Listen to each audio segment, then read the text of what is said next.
Hello, everybody, and welcome to another edition of Crossy's Corner. It's great to have you guys with us whenever and wherever you are catching this. And it's fantastic to see 7 people signed on already. I'm Martin Cross. You know that already, don't you? Or hope you do.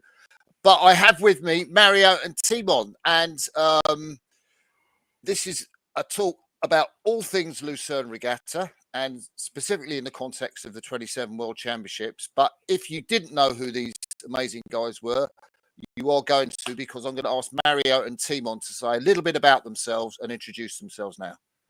You want to start, Timon? All right. Well, hello from my side as well. My name's Timon Wernas. I'm the director of the Lucerne Regatta. I've been doing this wonderful job for a bit more than 2 years now, and it's a great privilege, but also a huge challenge, of course, to be in charge of such a big event in the rowing community. I'm super thrilled about the next coming weeks and months, and obviously we look forward to hosting the World Championships 2027. We're in the middle of a big fight now with 2 other potential bidders, but let's talk about that later. Yeah, thank you, Timon. And Mario, who might not need much introduction, but there you go anyway. Got a bit older, may grow hair, less hair actually. Hi guys, I'm Mario Gier. I was able to compete at the 2012 Olympics, which I was less fortunate, so I had to go another 4 years round cycle to Rio, which then I actually could conquer my childhood dream by winning the gold in the lightweight 4 for Switzerland. I'm now a lawyer in a private market entity, and what I do and what I love is the sport of rowing, and we want to give something back. And together with Timon, which is the director of the Lucerne Regatta, I'm actually supporting him strategically, but also in the board of the Association of Lucerne Regatta. And as you mentioned, Martin, we have big plans. We want to bring back the World Championship to Lucerne in 2027. Yes. Now, I must declare an interest. Lucerne is very close to my heart. It's one of my favourite places in the world, and I first went there in 1974, which I think was the first rowing World Championships, or if not the first, maybe the second. Second. Yeah, second. It was the second World Champs in Lucerne. It was the first time with lightweights and women. Yes, it was that. Yeah, maybe that's what I'm thinking. It was a wonderful trip.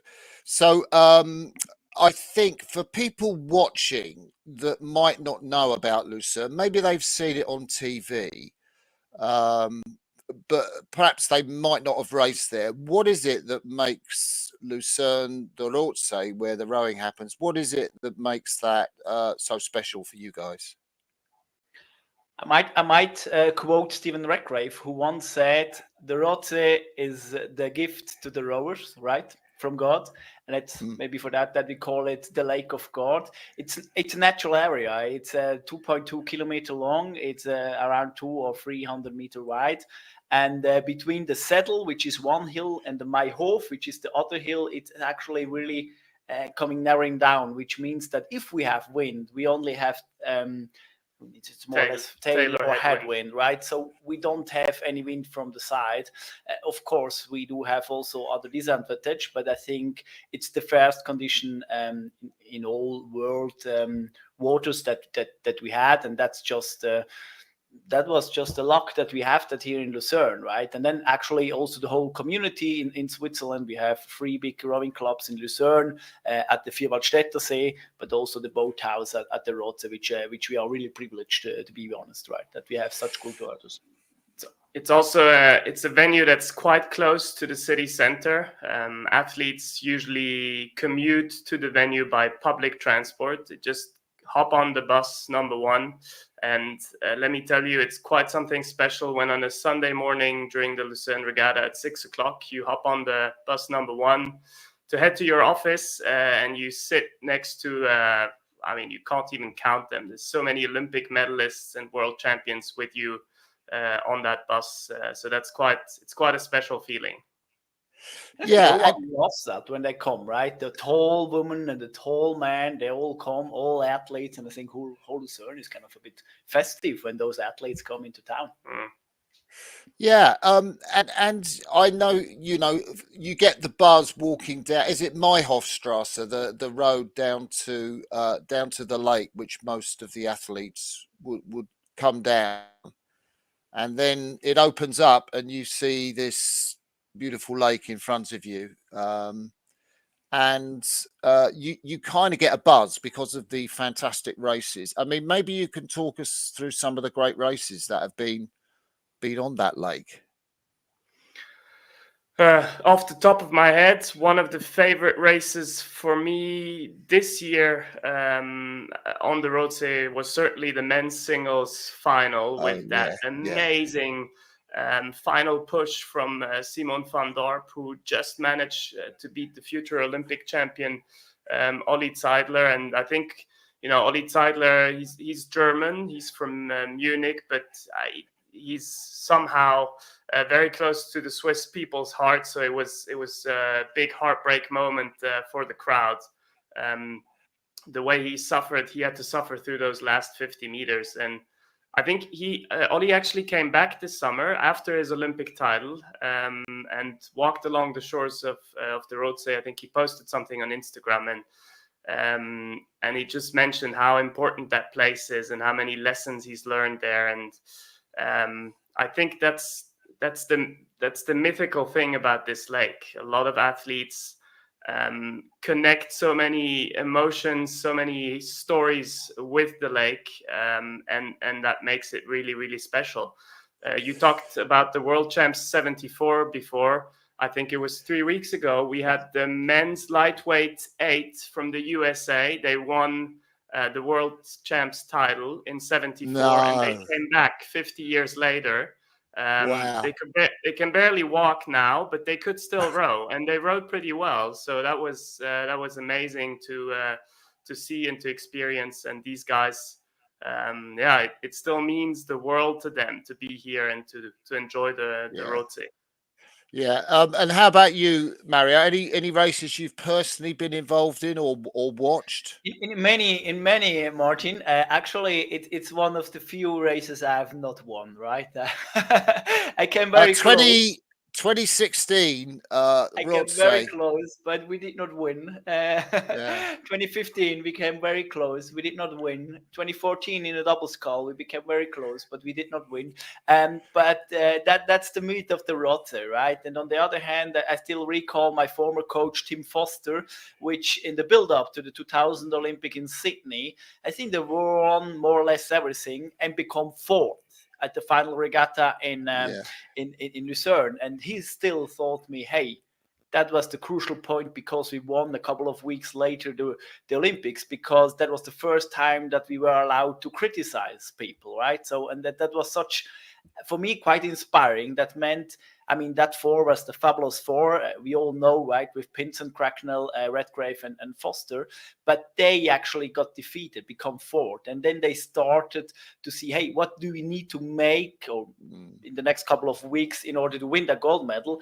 And maybe that was the same for me in 2015 when the New Zealand guys, I mean, they gave us very hard time and they won, but then we could turn it over in the next few weeks, and the same with 2016. So, but my best memory is actually 2010. And believe it or not, all rowing nerds can go to World Rowing and check this now. There have been times where the lightweight 4 had 35 entries at the World Cup. We had to do heats in the morning, quarterfinals Friday night, I think it was 7:30 in the evening, and was a lightweight. The day after, you need to weigh in again. So half semi-final on Saturday, and then final on Sunday. And we got fourth, but we actually till 1,800 meter. We were quite young. We were the nobodies. We were leading that race. And Wow.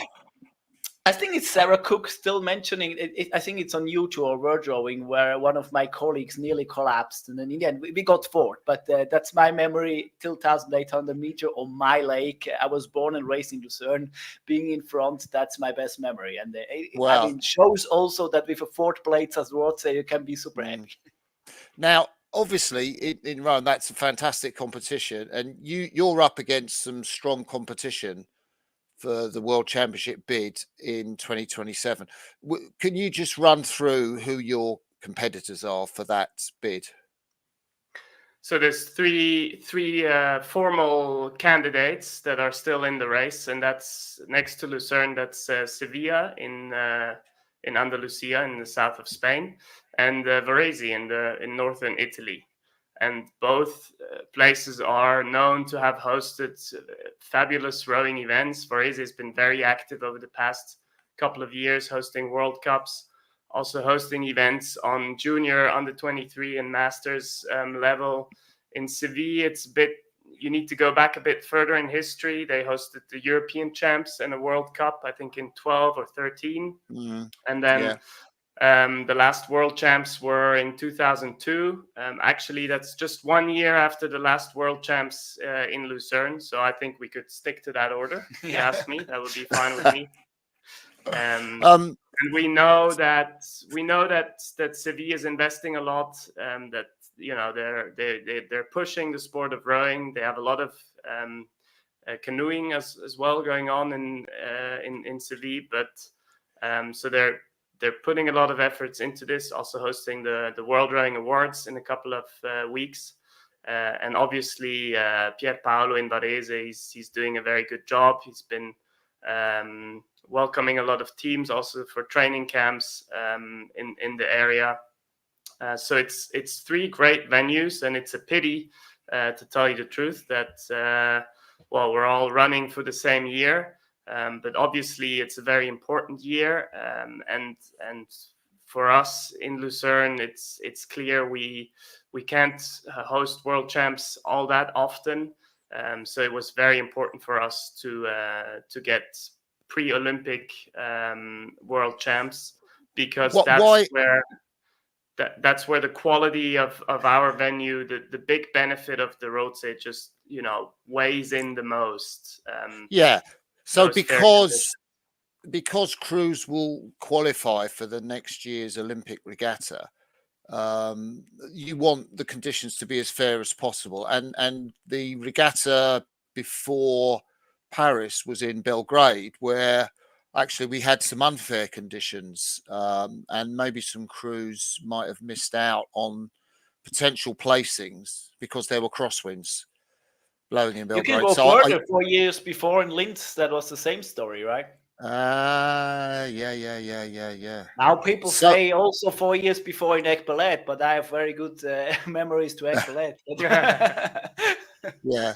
So obviously a regatta like Lucerne, we've talked about the lake, but rowing and racing is so much about the facilities and what's around the lake, and also places for the athletes to stay. They all bring their families with them, or many of them do. So there's a lot more than just the lake. And I think if you had a vote amongst rowers, or if you said to rowers, well, the World Championships every year are going to be in Lucerne, they'd probably go, oh, great, because they would be satisfied with conditions. But what is it around, are there any new things? What is it about the facilities that make Lucerne stand out as well? So I think there's two things to mention here. So if we look at the venue itself, which is just, the ultimate area, the ultimate proximity to the lake, it's a nature protection zone. So that means there's certain restrictions in terms of infrastructure that we are allowed to build there. So a lot of the infrastructure, be it a World Cup or the World Champs, will be temporary. So we have to build up those grandstands every year from scratch, because we're simply not allowed to build fixed facilities in the nature reserve. We do have, in the background, there's a lot of top-notch infrastructure available. There's all the cabling, there's all the fiber cabling throughout the lake. There's power plugs everywhere where we need them. There's water connections, so we can have those temporary toilets in place with fresh water running. So there's a lot of it. The whole venue is set out to be built up in a short time and taken down right after to give it back to nature. But in between that, we really try to host a world-class sporting event to attract a lot of spectators. And yeah, as you mentioned, there's a lot of families or rowing enthusiasts from all over the world that come to Lucerne. Some come every year. They've been coming every year for years now, just because they enjoy staying in Lucerne and following the races. So that's really our focus now, not just for the World Champs in 27, but also the 2 World Cups that lead up to it, to really build up the venue, turn the World Cup first and then the World Champs in 27 into a true sporting event, not just, rowing. For the 3 of us, rowing races are exciting and great to watch, but as a sporting event today, we need to offer more. We need to be more entertaining beyond the racing, and we're really trying over the next 3 years now with sort of the World Champs as a peak year, to develop that part of our event. And Right. that will also bring us more into town. So for the World Champs in 27, that's a big comparison, and that's certainly not what we want to be, what we're measuring ourselves with, but something like the Parc des Champions in Paris at the Olympics, where you had that designated area where people came together to celebrate the victories and the heroes. That's a format that we want to pursue as well in rowing, where we really take time to celebrate the heroes, versus what we do today with victory ceremonies squeezed in between the racing, jumping back and forth between events. You have the pairs final and then the victory ceremony of the women's quad, and then there's another race, and then it's just all, from a dramaturgy point of view, it's a bit of a distorted image today. So we really want to focus on the racing when we're at the venue, and then focus on the celebrations and the emotions afterwards, when it's the right place and the right time. It's about honoring the athletes, right? It's about honoring the performance of the athletes, because it's still a world championship, right? And we sometimes tend to underestimate, because you said, it's just another race. But hey, come on, guys. That's actually, if you win a gold medal at the Rotsee 2027, if it goes to Lucerne, that means you're a world champion, right? And we actually want to honor that performance. And we actually don't just not only want that our families, our environment, the rowing world is cheering to that, but we actually want whole central Switzerland. It's not all about Lucerne. It's all about the cantons. We maybe can have a talk about that later, but the financing, of course, comes from the city of Lucerne, of the canton of Lucerne, but all 6 cantons around it, Vierwaldstättersee, we want to bring them in, right? It should be a inclusive environment, and we want the young people to celebrate our heroes, right? We actually want to, as Timon mentioned, to have a big party. We actually want to bring in DJs. We want to have festive activities. And in the end, it's really about having a great party for around 10 days, which, of course, the rowing will be in the middle, but we actually want to bring that to the people outside. That sounds amazing. I know you've brought this picture, and for those that aren't familiar, perhaps you can explain what it is we're looking at and why that's so special. So that's the view from behind the finish line towards the start, and you can see that there's a race that's just coming in now. In the back on the right side, you can see the finish tower. That's one of the few fixed infrastructure elements, so that's still there now. It's a wooden construction, and then behind that is the main grandstand. That's similar in size to what we have today. Today, during the World Cup, this will be a combined VIP hospitality and grandstand kind of area. At the World Champs 27, this will be the main grandstand with about 3,000 to 4,000 seats capacity. And then all the rest actually that you can see now is stuff that we're adding or that we want to add during the World Champs. So there will be a bridge across the finish line. It's a floating bridge that is in line with the nature protection regulations and requirements, which is quite tricky, but there is a way to do that. And that bridge will then allow us to actually build a second grandstand on the other side, to have that U-shaped arena feeling, which is it's not unique in the world of rowing, I think, but the last time I think we had that must have been 2012 at the Olympics. Yeah. And I think for athletes that race there, that was really a very special thing to have, people from both sides cheering and to have that arena feeling when crossing the line. If you don't get a seat in a grandstand, so what's the capacity of the seats in the grandstand in total that you're aiming for? I'm glad you asked, Martin. So per World Rowing Technical Requirements Manual, the minimum capacity for World Champs is 4,000 seats. So we're aiming to have about 5,000 seats, plus the VIP hospitality, plus sufficient capacity for media. And then obviously at the Rotsee, there is the whole lakeside path that's still available, that's accessible, and that also offers a great view on the racing. Obviously, needless to say, at the World Champs, there will be even more screens to be able to follow racing from various locations. So we're already working on that now. We've set up an additional screen at the World Cup this year.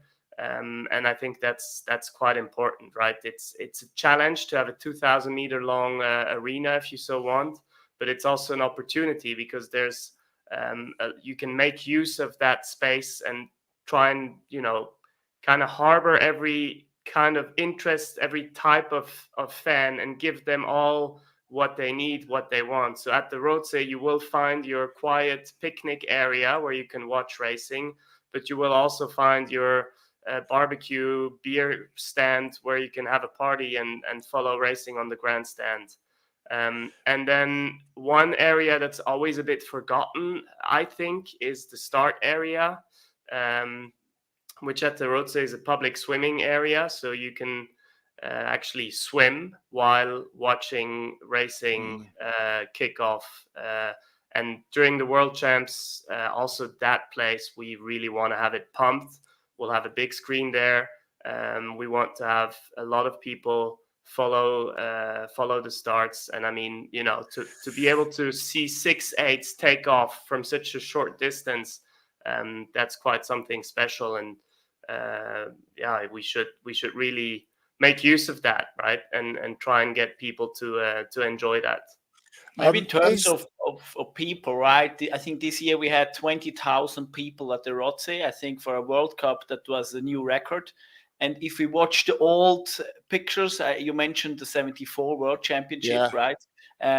Of course, there were other times. There was no television, no social media, but it was reported back then. And you can still see from those old pictures, there were around 50 to 70,000 people. And I think if we take the 20,000 of this year's World Cups, I think that's a figure that we want to aim for a World Championship. And as you see with this pontoon, this U-shaped arena, we actually can bring also the other side of the Rotsee that people can into it. And I think that it will be a big party and really celebrating our sport of rowing. Yeah, I'm not asking you to denigrate or to criticize the other two bids. I'm just wondering, is that another real selling point? Because I'm wondering, I'm thinking, could you get 20, 30,000, 40,000 people around Varase watching the racing? And I'm thinking, that might be a challenge. And then Seville, I'm not sure. I can't remember. I was there in 2002. I can't remember the crowd size, to be quite honest. Yeah, I think, it's clear that all three bidders have their strong suits and their weaknesses. What I'm certain is that both Varese and Seville are very capable hosts of world running events, and I'm sure that they will have found solutions, or they are presenting solutions that also meet the minimum requirements, and B will also make for great events. But yes, you're absolutely right. There's some things that you just can't influence, that you can't change, that are just given the way the venue is, the way the situation is. And if we look at the venue, I think, that's the Finnish area is certainly a big plus for Lucerne. Yeah, that's going to be very tough to beat. Yeah, so I think it's wonderful to be so close to the town, and it's such an idyllic, iconic place. And I'm talking about the lake, in the big lake in Lucerne, and Pilatus overlooking it. I think one of the factors that people might associate with Switzerland is that it's quite expensive place to have a holiday. So I'm guessing that's one of the things that you've looked at and tried to address as part of the bid. So maybe you could say something about that. So that's you're absolutely right. Lucerne is an absolute hotspot for tourists from all over the world, and obviously with that, prices go up. The demand is huge for hotel rooms in the city, and then obviously the rowing season is in the middle of peak season for tourism.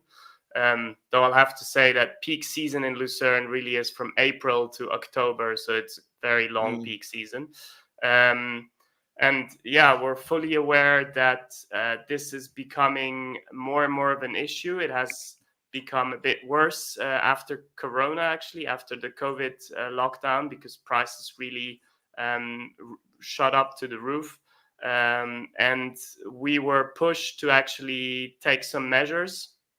And it's funny that it's actually a solution that we were implementing to facilitate para rowing.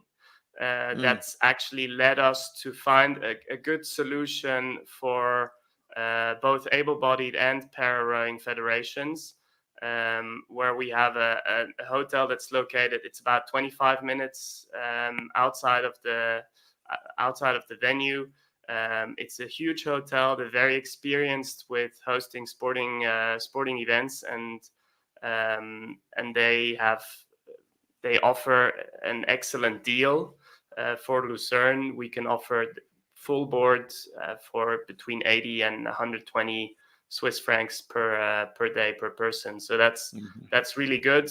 During the World Champs, on top of that, we will be able to use the army facilities. So now these are not your regular soldier, 15 beds in one room kind of shacks. Okay. But Lucerne is having officers' education centers from the army.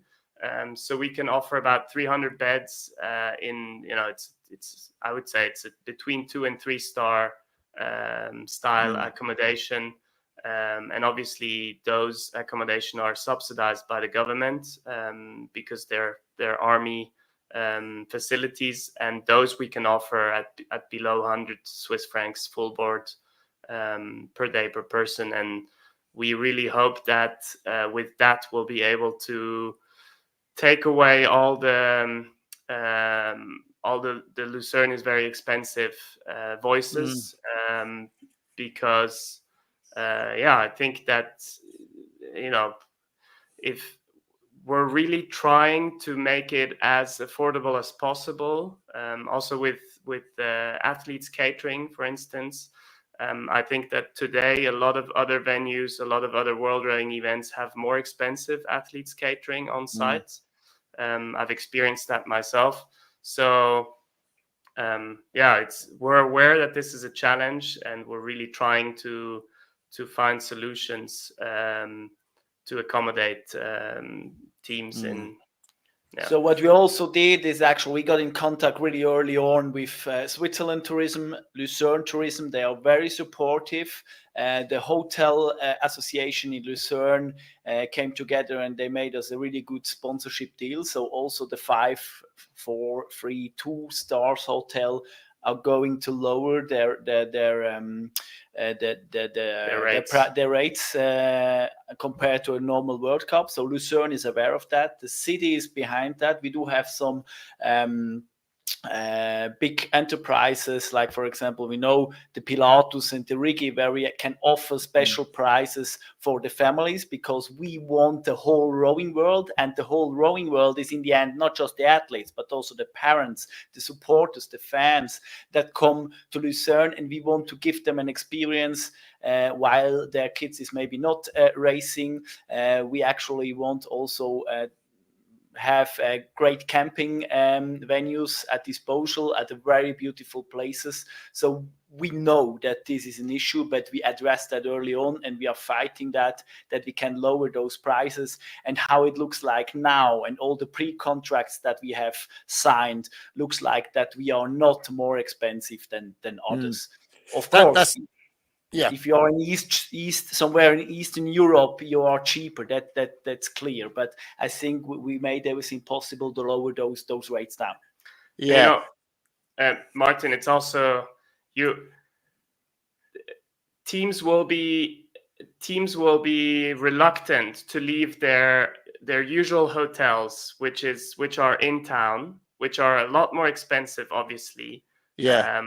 But it's kind of part of the Lucerne experience. So they'd rather spend more, stay in town, than go 25 minutes outside or 30 minutes outside, which in other rowing venues around the world, that's you need to drive up to an hour depending on where you are, right? So it's not a long distance, but it's just very nice to stay in town. The British and Canadian teams always stay at the Europa, and David Tanner, who used to be the team manager or performance director, he's not now, but he used to book places years in advance. So I'm just wondering, have any teams made a bet that Lucerne might be the winner of the 27 vote? Yeah, so when hosting the World Champs, you need to provide assurances towards World Rowing that you have enough rooms together, and that they are available. So we had to ask all the hotels in town for rooms, and indeed some of them told us, well, we would love to give you rooms, but we're already fully booked, because some teams have already pre-reserved their rooms. We're not going to say which ones, but that's fascinating. Indeed, there's a few. There's both. There's hotels and teams that have already pre-reserved some capacities. Yeah, I think Mario, you said that the vote's going to be on a knife edge because they're 3 great venues. Give us a sense of when all this is happening. And who's going to be making decisions? Who's actually going to be voting on this decision of where the championships should be? So the final decision is going to be made by the Congress, the World Rowing Congress, and that's going to happen on the 16th of November. And the World Rowing Congress is basically all the member federations. Is it real or virtual? It's going to be a virtual Congress. That's usually the case in Olympic years, I think.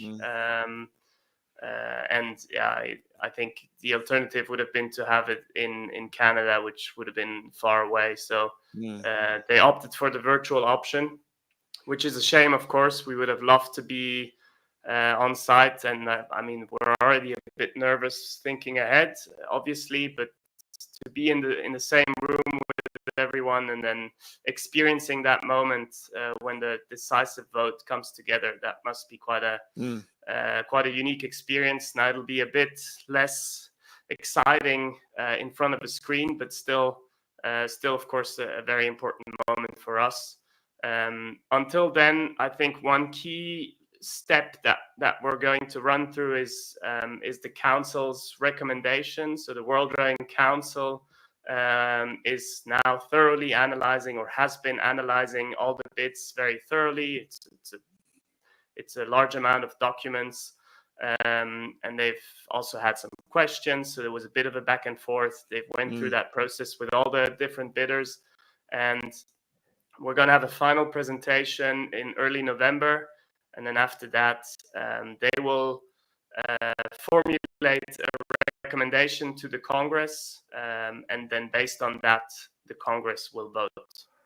Yeah, I wondered, because you referenced it earlier, and obviously, Seville is a great course. A lot of teams go there to train, particularly, during the winter season. World Rowing has this kind of deal. I don't know how best to explain it. I'll call it a deal, but arrangement maybe with Andalusia or Sevilla.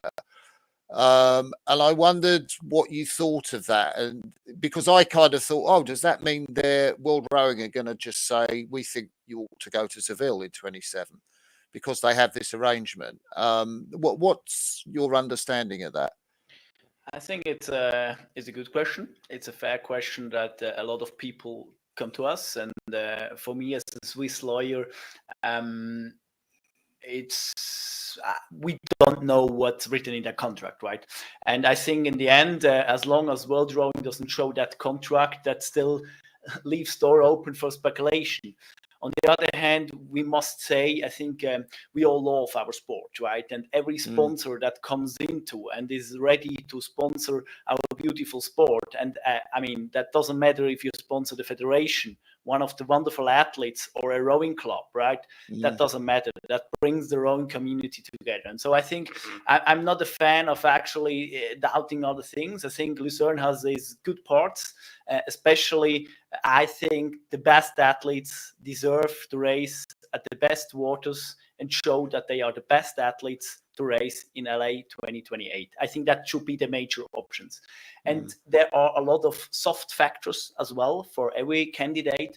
And I think in the end, we are proud what we have, and you mentioned it, Martin. It will be a race to the line. But I was racing lightweight rowing. I always knew there is a race till 1,000 meter, and then there is another race from 1,000 to 2,000 meter. And I think 2015 at around 1,800 meter, I knew I was going to win that race because we were just flying, and it was my race of my lifetime. But all other races in my life, I knew it's going to be a race till the line. And I think that's the same here, right? We're all great competitors. We all respect each other. And in the end, I think we believe that Lucerne has the best options for the athletes, for the rowing community. We will do great stuff also with sponsorship stuff, right? But in the end, it's not to us to comment on such parts. Yeah. Right? Yeah. So if athletes watching, or indeed people, fans of rowing, or friends and whatever of athletes, I mean, what can people do if they would like to, influence or find out how the federation is proposing to vote in November? So if they were, interested in saying, yeah, we support Lucerne, what can people do about that? So I think you already gave it away. The decisive people in this whole decision making process are the federations. So what each and every one of you can do is contact for this and that reason. You would really prefer to have the World Rowing Championships 2027 in Lucerne. Now, obviously, if that voice comes from the athletes, that's going to have more weight, right? Because especially in 2027, the focus on the sportive aspect of the World Champs is more important. So I think that the presidents and representatives in the federations will have to listen to the athletes' voices speaking up. And yeah, I think that if that really happens, and then we should have our chance to get the World Champs back to Lucerne. Yeah. We've actually asked a few this year during the World Cup and the final. What reactions did you get? Well, we're starting to post them. Starting to post short interviews on our Instagram channel. I saw Lisa Lurcher. I saw. Okay, she's influenced, right? She's a bit. She may be a bit biased, but we had Niels from Belgium. Niels van Zandvega. Yes, exactly. He's been here 9 times, so he actually counted how often he's been to Lucerne, and then and there's a few more that are coming in the next weeks. So yeah, check those out. Stay tuned for those. It was quite an interesting process also to hear these athletes, and to me at least, it kind of reminds me. How important my job is, how much people look forward to coming to Lucerne, and how big of an opportunity we have, but also responsibility to make this lake available to the rowing family and to host these events. So it's it was really it was just a fabulous experience to do this now ahead of the World Champs campaign. Yeah, and will we get to hear what Ollie Zeidler thinks about the 27 bids? Of course. Maybe just to say why for us this is so important, because people say, hey, you have the World Cup every year, right? That's correct. But it was not unknown when we lost the bid for 2011. In 2007, we lost against Bled. Bled actually is a wonderful lake, great organizers. And we lost because our facilities at the Rotsee were, I think we can say that, a shame, outdated. Right? It was really outdated. And so we lost. We got the real flag in the face. And so what we did is actually the whole rowing community in Switzerland and the cantons of Lucerne, we invested 17 million, which is also for Switzerland a very, very high number, in order to build a new construction on the Rotsee, right? And with that, it was a promise to the people that gave us the money for this new construction site at the Rotsee that we will bid another time, right? And I think now the time has come, and I think for us it's important, because if we win that, we have additional money from the state that we will put in the World Cup for the future of rowing, and actually build up really a strong fundament of the Rotsee, of being, I think it was one of the only one that really was there when world rowing needed, or the sport of rowing needed an anchor. And for us, it's really important that we build that up further, right? And that was made clear from the Council of Lucerne. Hey guys, we only give you money if you actually organize a world championship, and that was actually the promise that we have to keep. And that's the reason why, actually, not only for us but also for a whole new rowing generation in Switzerland and in the world, for us it's very important to get those 2027s to Lucerne.